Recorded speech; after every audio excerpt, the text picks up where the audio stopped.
Hello बच्चों, कैसे हो आप लोग। आज हम बात करने वाले हैं एनएसईसी की। एनएसईसी के लिए बहुत सारे बच्चे आजकल इंटरेस्टेड होने लगे हैं और कारण यह है कि केमिस्ट्री एक ऐसा सब्जेक्ट हो जाता है जो कि आगे जेई अगर आप चूज़ करते हैं या कोई भी एग्ज़ाम आप चूज़ करते हैं या नीट आप चूज़ करते हैं तो उसमें केमिस्ट्री एक स्कोरिंग सब्जेक्ट हो जाता है। तो अगर उसकी तैयारी अगर हम पहले से कर लें स्ट्रेटेजिकली तो बहुत आसान हो जाता है आगे के एग्ज़ाम्स हमारे लिए क्लियर करना। तो आजकल जो बच्चे हैं वो पहले से ही तैयार होके आ रहे हैं, इसलिए ओलंपियाड्स इतने फेवरेट होते जा रहे हैं। बात करते हैं केमिस्ट्री ओलंपियाड की। तो केमिस्ट्री ओलंपियाड 2024 होने कब वाला है? नवंबर को होने वाला है और 24 तारीख को होने वाला है, 11:30 बजे सुबह होने वाला है। और अगर हम बात करें कि इसके रजिस्ट्रेशन कब से चालू होने वाले हैं तो 21 अगस्त से लेकर 14 सितंबर तक की डेट्स हैं जब आप रजिस्टर कर सकते हैं अपने आप को एनएसईसी के लिए। आगे बात करते हैं इंपॉर्टेंट टॉपिक्स। अब शुरू होते हैं कि एनएसईसी में केमिस्ट्री में क्या इंपॉर्टेंट है सर, थोड़ा बताइए।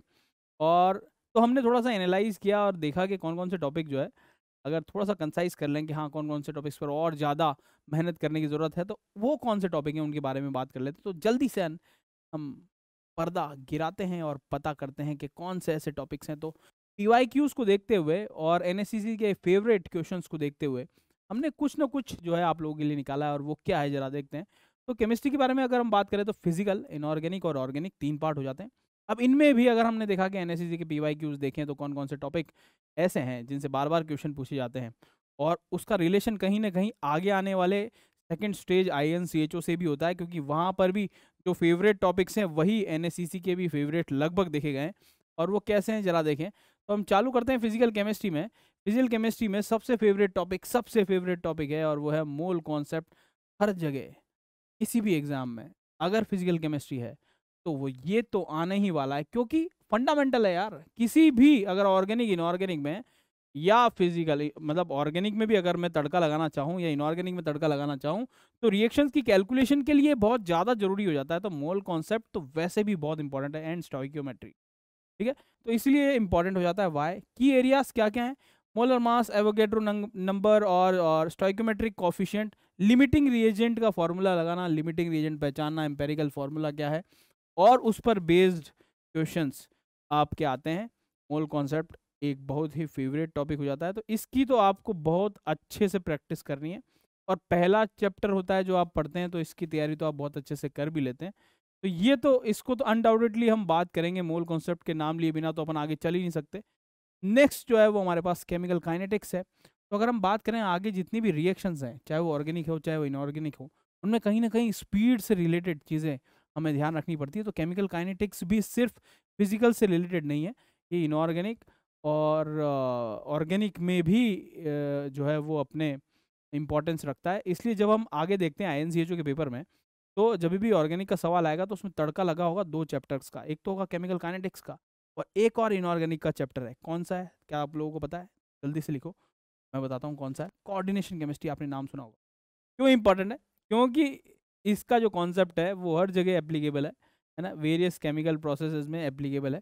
इसलिए केमिकल काइनेटिक्स जो है वो हमारे लिए इंपॉर्टेंट हो जाता है। की एरियाज अगर हम जाने तो हमें पता है रेट लॉज निकालना, उसको अपने हाथ से जो है वो इंटीग्रेट करके रेट इक्वेशंस बनाओ, कैम और आरएनएस इक्वेशन के बारे में जानो और मैकेनिज्म्स ऑफ कॉम्प्लेक्स रिएक्शंस। तो इसका भी इम्पोर्टेंस फिजिकल के साथ साथ इनऑर्गेनिक और ऑर्गेनिक में हो जाता है, ठीक है। नेक्स्ट अगर मैं बात करूँ तो हमारे पास आ जाता है नेक्स्ट थर्मोडायनेमिक्स एंड थर्मोकेमिस्ट्री।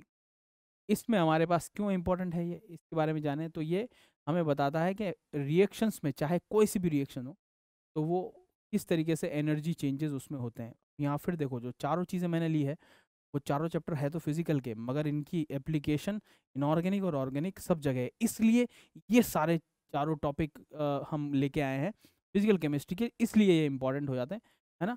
और की एरियाज में क्या क्या है कि फर्स्ट और second law of thermodynamics, enthalpy, entropy के क्वेश्चंस, कैलोरीमेट्री के क्वेश्चंस आपको आने चाहिए, है ना।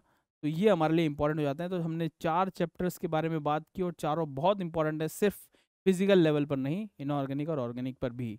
बात करते हैं नेक्स्ट हमारे पास है इनऑर्गेनिक की। बात करें तो हमारे पास केमिकल काइनेटिक्स थर्मोडायनेमिक्स के बाद इनऑर्गेनिक के बारे में बात करते हैं। इनऑर्गेनिक में हमारे पास आ जाता है कोऑर्डिनेशन। कोऑर्डिनेशन क्यों इंपॉर्टेंट है कि क्योंकि यहाँ भी वही बात कर रहा हूँ कि वेरियस ब्रांचेस ऑफ केमिस्ट्री में इसकी एप्लीकेबिलिटी है ना। अलग अलग की एरियाज अगर हम देखें तो नॉमनक्लेचर, आइसोमेरिज्म के साथ साथ CFT, VBTs और मैग्नेटिक प्रॉपर्टीज, ये सबसे सवाल बहुत ज़्यादा पूछे गए हैं। लास्ट तक आते आते मैं आपको बताऊंगा कि PYQs में कितने सवाल लगभग इनसे पूछे गए हैं, तो लास्ट तक आप देखना, ठीक है। नेक्स्ट हम बात करते हैं ऑर्गेनिक केमिस्ट्री की। तो अपने आप में एक ही चीज़ है ऑर्गेनिक केमिस्ट्री में जो सबसे इंपॉर्टेंट है, और वो है रिएक्शन मैकेनिज्म। ऑर्गेनिक केमिस्ट्री एक ऐसा टॉपिक हो जाता है जिसमें कोई चैप्टर वाली बात करें तो कोई चैप्टर लिया जा सकता है नाम, जैसे कि हाइड्रोकार्बन हो गया, नाम ले सकते हैं, और वो हाइड्रोकार्बन चैप्टर होता नहीं, क्योंकि हाइड्रोकार्बन अपने आप में सब कुछ है। कैसे? एल्केन, एल्केन है तो उसकी रिएक्शन है तो एल्काइल हैलाइड है। अगर एल्कीन की बात करें तो उसकी रिएक्शन है तो एल्कोहल है, एल्कोहल है तो एल्काइल हैलाइड भी है, उसमें एल्डिहाइड भी आ जाता है। तो सब कुछ आ जाता है हाइड्रोकार्बन में ही। तो रिएक्शन मैकेनिज्म एक बड़ा टॉपिक है, ठीक है, जिसमें सब कुछ इंक्लूड हो जाता है, बहुत बड़ा पार्ट प्ले करता है NSEC में। तो हमें ध्यान क्या रखना है कि सभी टाइप की रिएक्शंस आपको आनी चाहिए, सब्स्टिट्यूशन रिएक्शन, एडिशन रिएक्शन, और कौन कौन से SNA रिएक्शंस है, कार्बोनिल कौन सी रिएक्शन देता है, ठीक है। एरोमेटिक बहुत इंपॉर्टेंट टॉपिक हो जाता है। एरोमेटिक में बहुत सारे सवाल पूछे गए हैं पिछले PYQs में, अगर मैं देखूं। फिर हमारे लिए इंपॉर्टेंट हो जाता है general organic chemistry, GOC, isomerism, क्योंकि ये बेसिक्स हैं, इनको छोड़े बिना तो इनको करे बिना हम कुछ कर ही नहीं सकते। प्रैक्टिस करनी है आपको प्रॉब्लम्स की, कॉन्सेप्ट्स को समझना है, PYQs का सहारा लेना है, PYQs देखते हुए अपनी तैयारियां शुरू करनी है। रेफरेंस बुक्स के बारे में बात करें, ठीक है, रेफरेंस बुक अपनी जगह, लेकिन आपको ये एक चीज़ इंपॉर्टेंटली ध्यान देनी है कि रेफरेंस बुक तो अपनी जगह है, रेफरेंस बुक पर इतने जाने की कोई ज़रूरत नहीं है। आपके लिए जो इम्पोर्टेंट है ना, वो है एक तो PYQ के साथ साथ, ओहो आज चल नहीं रहा है पेन, PYQ जो है वो इम्पोर्टेंट है। दूसरा जो है वो आपका इम्पोर्टेंट है, अगर मैं ऑर्गेनिक केमिस्ट्री के बारे में बात करूँ तो थोड़ा थोड़ा क्लेडन पढ़ना चालू करें। क्लास नोट्स जो कि आपको NSCC के बैच में पढ़ाए जा रहे हैं, वो क्लास नोट सबसे ज़्यादा इंपॉर्टेंट है। उसके बाद अगर टीचर कुछ असाइनमेंट देता है बुक से तो वो इंपॉर्टेंट हो जाता है। फिजिकल केमिस्ट्री में पीटर एटकिंस, बड़े बड़े नाम हैं, ये बाद में पढ़े जा सकते हैं, पहले हम सबसे पहले ख़त्म करेंगे नोट्स। और उसके बाद आपको डीपर इंसाइट चाहिए तो फिर आप इन सब बुक्स के बारे में बात कर सकते हो। JD ली हो गया, पीटर एटकिंस हो गया, क्लेडन हो गया, डिफरेंट डिफरेंट केमिस्ट्री ब्रांचेस के लिए, ठीक है। नेक्स्ट हमारे पास है ऑनलाइन रिसोर्सेज, तो वो है आपके लिए PW में जो है बैच चल रहा है, बैच ज्वाइन कर सकते हो आप। बहुत सारे एक्स्ट्रा मॉड्यूल हो गए, DPPs हो गए, वो सब आपको अवेलेबल हो जाएगा।